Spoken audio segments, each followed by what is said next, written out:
धार्मिक ग्रंथों और विज्ञान का समागम, एक प्रेरणादायक कहानी।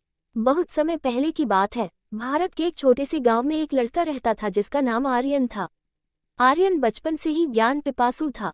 उसके माता पिता ने उसे धार्मिक शिक्षा दी थी और वह वेदों, उपनिषदों और गीता का अध्ययन करता था।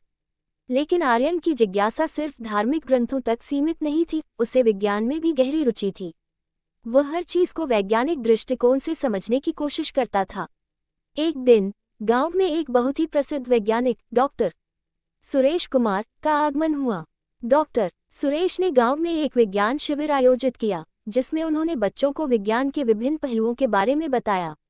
आर्यन ने भी इस शिविर में भाग लिया और डॉक्टर सुरेश की बातें सुनकर उसे लगा कि विज्ञान और धर्म में एक अद्भुत समन्वय हो सकता है।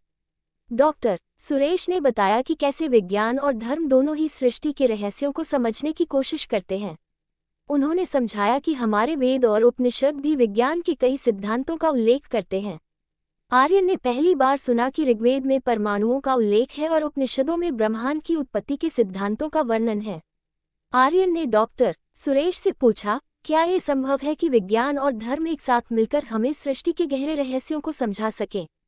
डॉक्टर सुरेश ने मुस्कुराते हुए कहा, बिल्कुल आर्यन, धर्म और विज्ञान दोनों ही सत्य की खोज करते हैं, बस उनकी दृष्टि और विधि अलग होती है।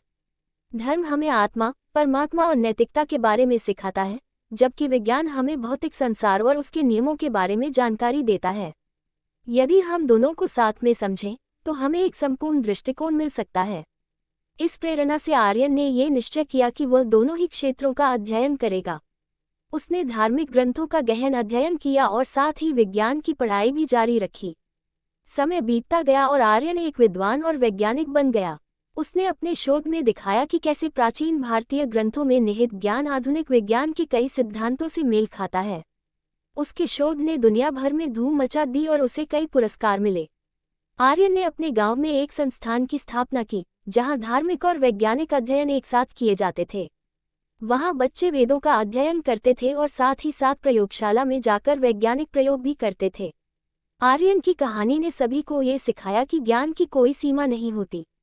धर्म और विज्ञान दोनों ही हमें सत्य की ओर ले जाते हैं और यदि हम दोनों को साथ लेकर चलें, तो हम सृष्टि के अद्भुत रहस्यों को समझ सकते हैं। उसकी यह सोच समाज में एक नई क्रांति लाए और लोगों ने ज्ञान के दोनों पहलुओं को समझने का प्रयास किया।